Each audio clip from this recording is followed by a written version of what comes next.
Sir আপনি না নিচে শুনলেন, এখন আপনি আমার বিছানায় কেন? স্যার বলল, তুমি তো অনেক ভয় পাও, ভয় পেয়ে মায়ের রুম থেকে তুমি আমার রুমে চলে আসছে। আর তাই তো আমি তোমার পাশে।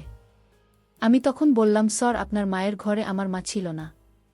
আর তাই তো রুমটা খালি ছিল। আর খালি রুমে আমি একা থাকতে পারি না। আর তাই তো আপনার রুমে চলে আসলাম।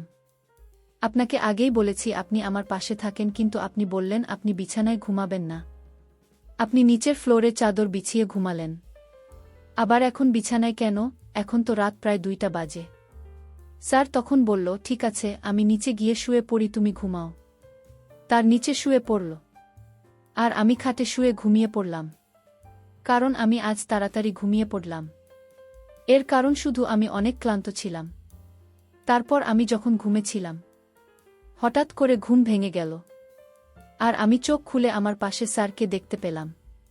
স্যার তখন আমায় বলল, একদম চুপ, কোনো শব্দ করবে না। স্যার এই ব্যবহার দেখে আমি অজ্ঞান হয়ে গিয়েছিলাম। কিন্তু আমি অজ্ঞান হয়ে কোনো রেহাই পাইনি। স্যার আমাকে অজ্ঞান অবস্থায় মনের সুখে সারারাত। বন্ধুরা, মূল ঘটনাটি শুরু করার আগে তোমাদের কাছে ছোট্ট একটা রিকোয়েস্ট, তোমরা যারা এখনও চ্যানেলটি সাবস্ক্রাইব করেননি তারা অবশ্যই চ্যানেলটি সাবস্ক্রাইব করে পাশে থাকবে। এবার আসল ঘটনাটি শুরু করি। আমি লেখাপড়ায় অনেক মেধাবী ছিলাম। আমি সব ক্লাসে ফার্স্ট হতাম। কিন্তু আমার বাড়ির অবস্থা ততটা ভাল ছিল না। আমাদের পরিবারে শুধু আমি আর মা ছিলাম। বাবা আমার ছোটবেলাতেই মারা যান। আমার মা লোকের বাড়ি বাড়ি কাজকর্ম করে আমাদের সংসার চালাতেন। আমি বুঝতে পারতাম যে মায়ের সাহায্য প্রয়োজন। তাই একদিন আমি সিদ্ধান্ত নিলাম যে আমি টিউশনি পড়ানো শুরু করব। এই কথাটা যখন আমি আমার স্যারকে জানালাম, তখন স্যারের খুব ভাল লেগেছিল। তিনি আমাকে অনেক সাপোর্ট করেছিলেন। তার কারণে আমি টিউশন পেয়ে যাই আর পড়াতে শুরু করি। আমি দুপুর 1টার সময় ফিরে যেতাম। তারপরে বিকেল 4টা বাজলে বাড়িতে গিয়ে তাদেরকে 1 ঘন্টা করে টিউশন পড়াতাম। আমার মাও খুব খুশি হয়েছিলেন, কারণ এর কারণে আমাদের সংসারের অবস্থা কিছুটা ভালো হয়েছিল। এভাবেই দিন চলতে লাগল। একদিন আমার স্যার আমাকে বলতে লাগলেন, হামিম, আমার একটাই মেয়ে যে এখন ক্লাস 9-এ পড়ে। তুমি যদি ওকে পড়াও তাহলে আমার খুব উপকার হয়। স্যারের কথা শুনে আমি খুব অবাক হয়েছিলাম। কেননা তিনি তো নিজে একজন টিচার। তিনি তো নিজের মেয়েকে নিজেই পড়াতে পারেন। কিন্তু স্যার বলতে লাগলেন যে আমার মেয়ে খুব দুষ্টু, আমার কাছে পড়তে চাই না। যদি তুমি আমার মেয়েকে পড়াও তাহলে আমি তোমাকে অনেক টাকা বেতন দেব। তার কথা শুনে আমি খুশি হয়ে গেলাম। কেননা আমি জানতাম তিনি খুব বড়লোক। তার অনেক বড় বড় ব্যবসা ছিল, যার কারণে তিনি আমাকে অনেক ভালো টাকা দিতে পারবেন। তাই আমি স্যারের সুন্দরী মেয়েকে টিউশনি পড়াতে রাজি হয়ে গেলাম। আমি স্যারকে বলে দিলাম যে ঠিক আছে স্যার, 2-3 দিনের মধ্যে আমি আপনার বাড়িতে চলে আসবি। কিন্তু স্যার বললেন, তুমি আজ থেকে আমার মেয়েকে পড়ানো শুরু করো। যখন আমার কলেজ ছুটি হল তখন আমি স্যারের বাড়িতে চলে গেলাম। তিনি আমাকে ড্রয়িং রুমে বসালেন আর বললেন, আমি এখনই মেয়েকে পাঠিয়ে দিচ্ছি। আমি কিছু সময় অপেক্ষা করলাম। এরপরে তার মেয়ে ড্রয়িং রুমে চলে এল। তখন তাকে দেখে আমি খুব অবাক হয়ে গেলাম। কেননা সে এতটা সুন্দরী যে আমি নিজের চোখকেই বিশ্বাস করতে পারছিলাম না। আমার সামনে যে বসে আছে সে কোনো মেয়ে নয়, মনে হয় কোনো পরী। এর আগে আমি মেয়েদের সঙ্গে তেমন একটা কথা বলিনি, কেননা আমি কিছুটা লাজুক টাইপের ছেলে। আমার মা আমার লালন পালন খুব ভালোভাবে করেছিল। আর আমার কোনো বন্ধু ছিল না। এই কারণে খুব সম্মানের সহিত সেই মেয়ের সঙ্গে কথা বলতে লাগলাম। কিছু সময় ওকে পড়ালাম। তারপরে বললাম যে আজকের জন্য এটুকুই অনেক। এটা বলে আমি বাড়িতে চলে এলাম। কিন্তু আমার মাথায় এখন ওই মেয়েটার ব্যাপারে চিন্তাভাবনা করছিল। মেয়েটার নাম ইরিনা। ইরিনা অপরূপ সুন্দরী ছিল। ওকে দেখে মনে হচ্ছিল না যে ও দুষ্টু টাইপের হবে। কিছুদিন এভাবে ওকে পড়তে লাগলাম। এরপর একদিন আমি অবাক হয়ে গেলাম। কেননা আমি কিছু না জানিয়ে ইরিনার বাড়িতে চলে গেলাম। সেখানে গিয়ে আমি রিনাকে এমন অবস্থায় দেখলাম যে আমি তাড়াতাড়ি করে নিজের চোখ নিচে নামিয়ে নিলাম, কারণ আমি চাইতাম না যে আমি ওকে এই অবস্থায় দেখি। ইরিনা নিজের বান্ধবীর সাথে গল্প করছিল। আমি ব্যাস এখন যে ওকে দেখেছিলাম। কিন্তু যখন আমাকে দেখল তাড়াতাড়ি করে ভিতরে চলে গেল, কিছু সময় পরে আমার কাছে পড়তে চলে এল।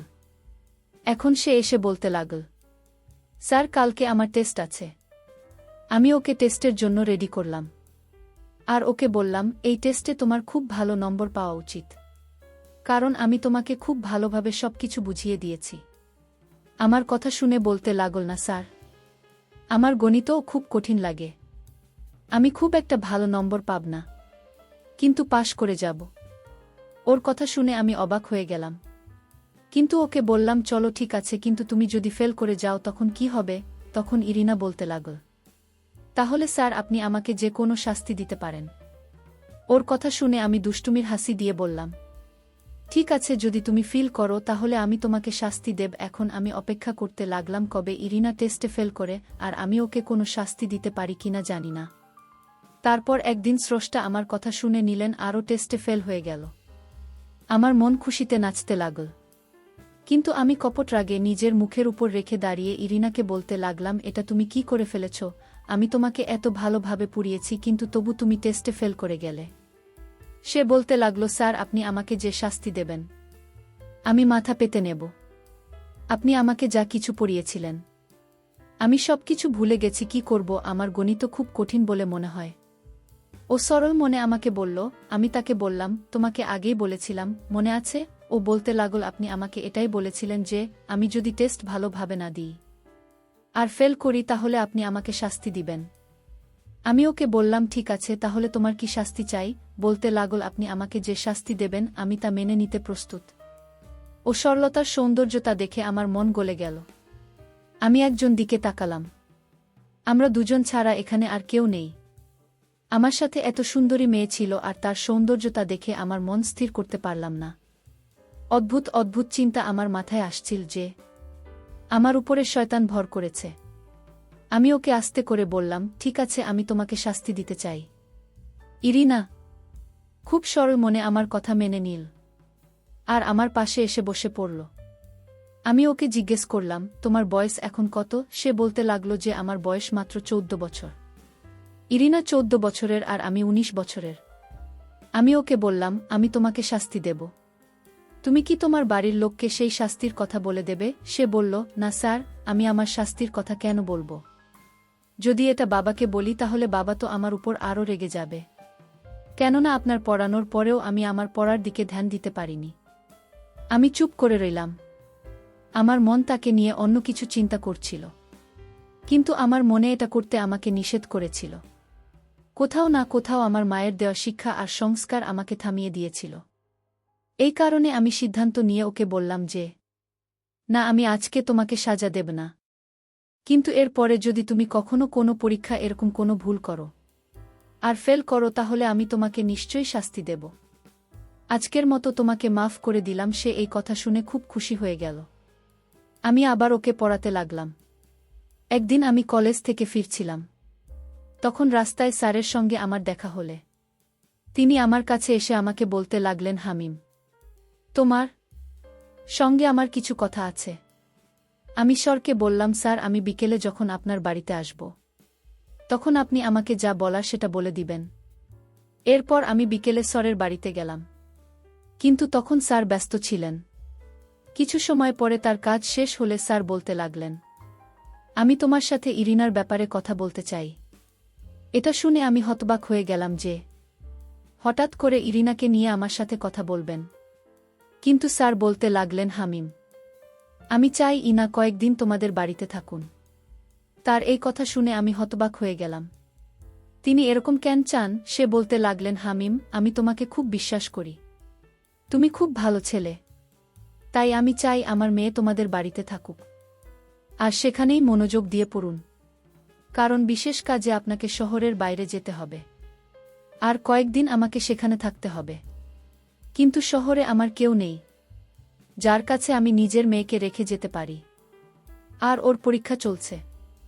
আমি ভেবে দেখেছি যে তুমি ওকে পড়াও, সেই কারণেই ওকে তোমাদের বাড়িতে রেখে যাওয়াই ভালো হবে। তোমাদের বাড়িতে তোমার মা আছে, তিনি এর খেয়াল রাখতে পারবে। আমি স্যারের কথা শুনে অবাক হয়ে চিন্তায় ডুবে গেলাম যে আমি কি সিদ্ধান্ত নেব। যাই হোক, আমি স্যারকে বলে দিলাম যে তা কোনো ব্যাপার না, আমি আপনার মেয়েকে আমাদের বাড়িতে নিয়ে পড়াব। কিন্তু ভেতরে ভেতরে আমার ইচ্ছে করছিল আর ভয় করছিল। আমি অনেক কষ্টে এই সিদ্ধান্ত নিয়েছিলাম। আমি ভাবছিলাম এটা কিভাবে সম্ভব হবে যে আমি ইরিনাকে আমাদের বাড়িতে দেখেও কিভাবে আমার মনকে আটকে রাখব। এত সুন্দরী মেয়ে আমার কাছে আমার বাড়িতে থাকতে চলেছে।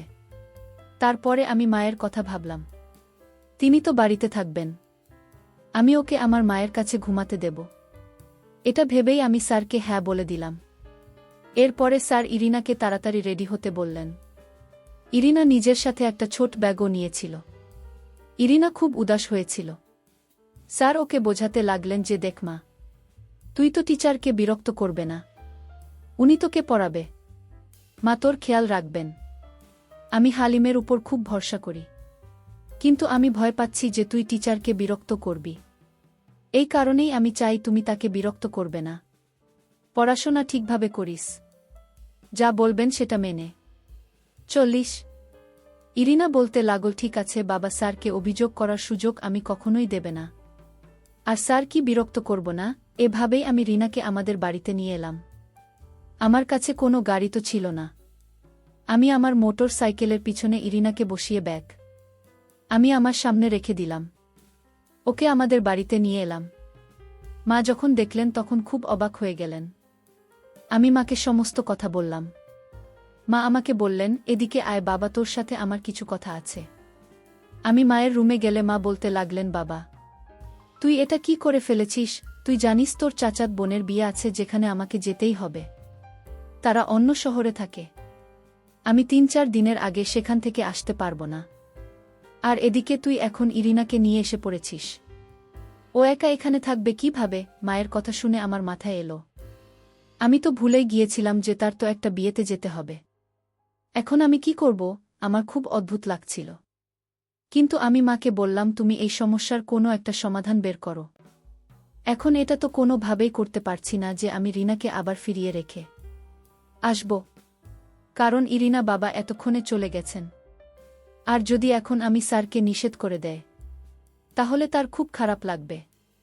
তাই একটা কাজ করি, তুমি সেই বিয়েতে যাও, আর আমি রিনাকে দেখে রাখ, সে খুব ভালো মেয়ে, আমার কোনো অসুবিধা হবে না। মা বলতে লাগলেন, না না, এটা কোনো মতেই করা যাবে না, পাড়ার লোকেরা বিভিন্ন কথা উঠবে। আমি মায়ের কথা শুনে রেগে গিয়ে বললাম, মা তুমি কবে থেকে পাড়ার লোকেদের কথা বিশ্বাস করতে শুরু করেছ? তুমি তো জানো আমার চরিত্র কেমন। তোমার কি নিজের ছেলের উপর বিশ্বাস নেই? তুমি এটা করো যে তুমি আরামসে বিয়ে খেতে যাও, সব কিছু আমার উপর ছেড়ে দাও। তোমার ছেলে এমন কিছু করবে না যাতে তোমার মান সম্মান নষ্ট হয়ে যায়। মায়ের আমার উপর বিশ্বাস ছিল, তাই তিনি আমার উপর বিশ্বাস করে বিয়েতে চলে গেলেন। এখন এই বাড়িতে শুধুমাত্র আমি আর আমার সাথে ইরিনা ছিল। ও আমাকে জিজ্ঞেস করতে লাগল, স্যার আপনার মা কোথায় গিয়েছেন? আমি ওকে মিথ্যে বললাম। রাত্রি হতেই মা বাসায় চলে আসবেন। আমি ওকে কিছুই বললাম না, শুধু এটাই বললাম যে মা কাজে গেছে, তিনি তাড়াতাড়ি ফিরে আসবেন। আমি ইরিনাকে পড়তে লাগলাম। আমি ওকে গণিত ভালোভাবে বুঝিয়ে দিলাম, কিন্তু ও কিছু বুঝতে পারে না। বলতে লাগলো, স্যার কালকে তো ছুটি আছে, তাই আমাকে স্কুলে যেতে হবে না। তাই না হয় এরপর এটুকু আপনি আমাকে কালকে পড়িয়ে দেবেন। তখন আমার মনে পড়ল, হ্যাঁ কালকে তো ছুটি আছে, তাই আমাকে কলেজে যেতে হবে না, কেননা আমাদের কলেজও বন্ধ। রাতের খাওয়া দাওয়া সেরে আমি আপনাকে বললাম, এখন তুমি ঘুমিয়ে পড়, কালকে ছুটি আছে, তাই সকাল সকাল আমি তোমাকে বাকি সব কিছু পুড়িয়ে দেব। ইরিনা বলতে লাগল, ঠিক আছে স্যার। আমি ওকে মায়ের ঘর দেখিয়ে দিলাম। সে ঘরে চলে গেল, কিন্তু হঠাৎ ওরা আমার মায়ের খেয়াল এলো আর বলতে লাগলো, স্যার আপনার মা তো এখনও এলেন না, তিনি কোথায় আছেন? আমি ইরিনাকে বললাম, মা চলে আসবেন রাতে। আমি তাকে মিথ্যা বলেছিলাম, সে নইলে একটা রুমে থাকতে চাইবে না। আমি জীবনে মিথ্যা বলেনি, আজ বললাম। যাই হোক, সে আমার কথা মতো মায়ের রুমে গিয়ে শুয়েছিল, কিন্তু সে ঘুমায়নি, আমার মায়ের জন্য অপেক্ষা করতে লাগল। আমার ঘুম আসছে না, মেয়েটা একলা একলা রুমে শুয়ে আছে। রাত যখন গভীর হতে শুরু করে, ইরিনা তখন আমার রুমে চলে আসলো। ইরিনা আমাকে বলল, আপনি মিথ্যে বলছেন কেন? আপনার মা তো আসলো না। আমি বললাম, ইরিনা তুমি শান্ত হয়ে গিয়ে ঘুমাও। কারণ কাল দিন পর তোমার পরীক্ষা। ইরিনা তখন কান্না গলায় বলল, স্যার আমি ওই রুমে একা থাকতে পারব না। আমি আপনার রুমে থাকতে চাই। আমি আপনার পাশে ঘুমাব। আমার ওই রুমে ঘুমাতে ভয় লাগে। প্লিজ আপনার পাশে আমাকে থাকতে দিন। আমি তখন অনেক দুশ্চিন্তায় পড়ে গেলাম। আমি এখন কি করব? তারপর আমি তাকে বিছানায় থাকার জায়গা করে দিলাম। আর আমি নিচে ফ্লোরে চাদর বিছিয়ে শুয়ে পড়লাম। তখন এরিনা বলল, স্যার আপনি নিচে শুনলেন কেন? আপনি বিছানার এক কোণে শুয়ে পড়ুন। আমি বললাম, না, আমি নিচে শুয়ে থাকি। তুমি বিছানা ঘুমাও। তারপরই না কোনো কথা না বলে ঘুমিয়ে গেল। কারণ তার শরীরটা অনেক ক্লান্ত ছিল। তাই সে ঘুমিয়ে গেলে কিন্তু আমার চোখে কোনো কিছুতেই ঘুম আসছিল না। আমার মাথায় অদ্ভুত অদ্ভুত চিন্তা আসছিল। ইরিনাকে দেখতে অনেক সুন্দর লাগছিল মনে হচ্ছিল। আমার রুমের মধ্যে একজন পরিসরে আছে। তখন আমি পরীকে দেখে আমার মনের মধ্যে এক অন্যরকম চিন্তা আসছিল। তারপর ধীরে ধীরে তার বিছানার পাশে কি শুয়ে পড়লাম। তারপর আমি তাকে সারা রাত। বন্ধুরা বুঝতেই তো পারছেন ইরিনার সাথে কি করেছিলাম। ইরিনা সকালে ঘুম থেকে উঠে দেখে তার সব কিছু এলোমেলো হয়ে আছে। তখন সে বুঝতে পারে তার সাথে ঘুমের মধ্যে রাতে কি হয়েছিল। ইরিনা তখন আমাকে বলল, স্যার আমার এই অবস্থা কি করে হলো? তারপরই না তার অবস্থার কথা চিন্তা করে অজ্ঞান হয়ে গেল। তারপর কিছুক্ষণ পর যখন জ্ঞান ফিরল, ইলিনা তখন আমাকে বলল, আপনি কিন্তু মোটেও ঠিক করেননি। আজ আপনার আয়ত্তের ভিতরে ছিলাম বলে আপনি আমাকে এমন অসম্মান করলেন। নম